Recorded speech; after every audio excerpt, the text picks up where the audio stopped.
To those objectives, there isn't any question of malevolence or of will. The enterprise has within it, and the shark has within it, those characteristics that enable it to do that for which it was designed. So the pressure's on the corporation to deliver results now and to externalize any cost that this unwary or uncaring public will allow it to externalize.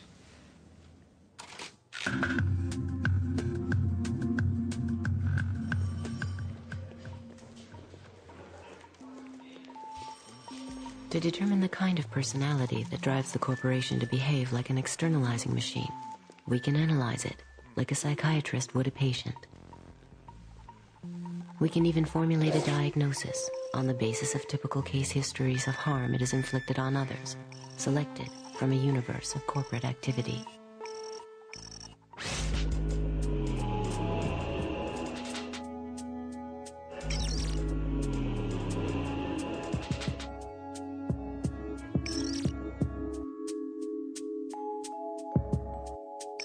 Well, this is the office of the National Labor Committee here in the garment area of New York City. It's a little bit disheveled. These are all from different campaigns. To make this stuff concrete as possible, we purchase all of the products from the factories that we're talking about. This shirt sells for $14.99, and the women who made the shirt got paid 3 cents. Liz Claiborne jackets made in El Salvador. The jackets are $178, and the workers were paid 74 cents for every jacket they made. Alpine car stereos, 31 cents an hour. It's not just sneakers, it's not just apparel, it's everything. We were in Honduras, and some workers, they knew the kind of work we did, and they approached us, these young workers, and they said, conditions in our factory are horrible. Will you please meet with us? And we said we would, but you can't meet in the developing world. You can't walk up to a factory with your notebook and workers come out and you interview them. I mean, there's goons, there's spies, the military police. So you do everything in a clandestine manner. We're about to start the meeting, and in walk 3 guys. Very tough-looking guys. The company had found out about our meeting and sent these spies. Obviously, we didn't have the meeting. But these young girls were really bright. And as they were leaving, away from the eyesight of the spies, they started to put their hands underneath the table. And I put my palm under there, put my hand under there, and they put into my hand their pay stubs. So we'd know who they were, what they were paid, and the labels that they made in the factory, so we'd know who they worked for. And I took my hand out after everyone had left, and in the palm of my hand was the face of Kathy Lee Gifford. But the bottom of it is the interesting part. A portion of the proceeds from the sale of this garment will be donated to various children's charities. It's very touching. Get you right here. Walmart is telling you if you purchase these pants, and Kathy Lee is telling you purchase these pants, you're going to help children. The problem was the people who handed us the label were 13 years of age. Do many people in her family work? Yes, just me. You support, how many people do you support? 8 people. 8 people. And how do you do with that salary? Is it enough? ¿Alcanza? ¿Es suficiente para cuidar No. Let's look at it from a different point of view. Let's look at it from the point of view of the people in Bangladesh who are starving to death, the people in China who are starving to death, and the only thing that they have to offer to anybody that is worth anything is their low-cost labor. And in effect, what they are saying to the world is they have this big flag that says, come over and hire us. We will work for 10 cents an hour because 10 cents an hour will buy us the rice that we need not to starve. And come and rescue us from our circumstance. And so when Nike comes in, they are regarded by everybody in the community as an enormous godsend.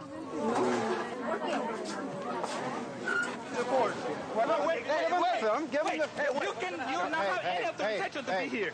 The door was wide open. No. That's my clothes. Those are my clothes. No, this is not your clothes. Where's your camera? Let's leave.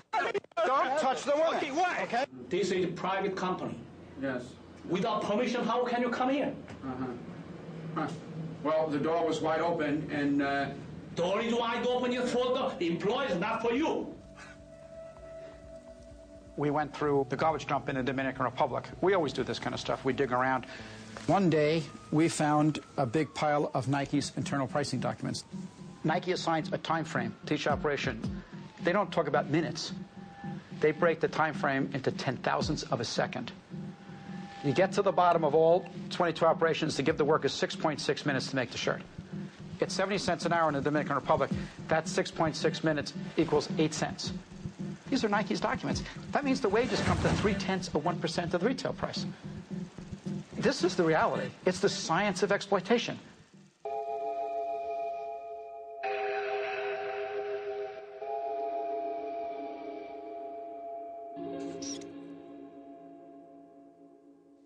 What happens in the areas where these corporations go in and are successful?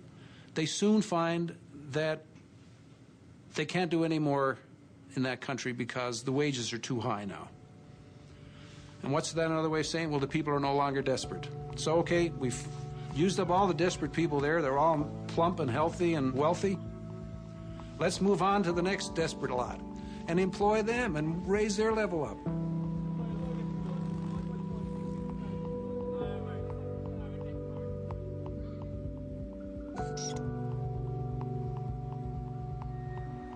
Well, the whole idea of the export processing zone is that it will be the first step towards this wonderful new development.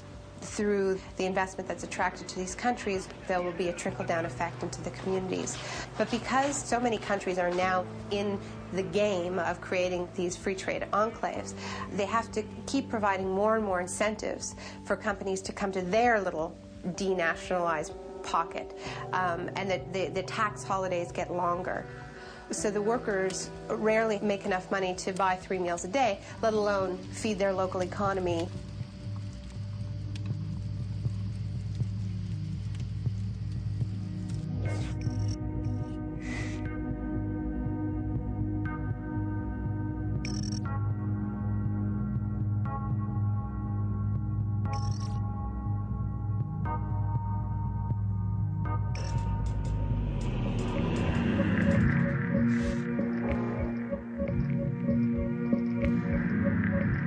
Something happened in 1940 which marked the beginning of a new era, the era of the ability to synthesize and create on an unlimited scale new chemicals that had never existed before in the world. And using the magic of research, oil companies compete with each other in taking the petroleum molecule apart and rearranging it into, well, you name it. So suddenly it became possible to produce any new chemicals, synthetic chemicals, the likes of which had never existed before in the world, for any purpose and at virtually no cost. Fabrics, toothbrushes, tires, insecticides, cosmetics, weed killers, a whole galaxy of things to make a better life on Earth.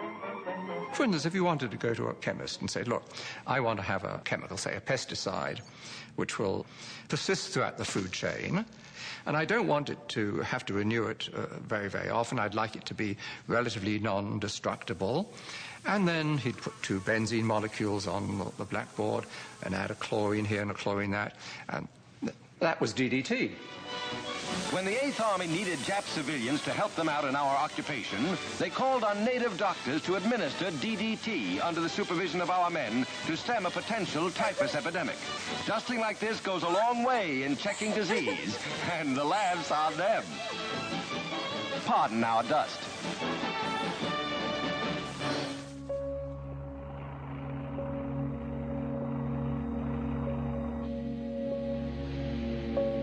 As the petrochemical era grew and grew, warning signs emerged that some of these chemicals could pose hazards.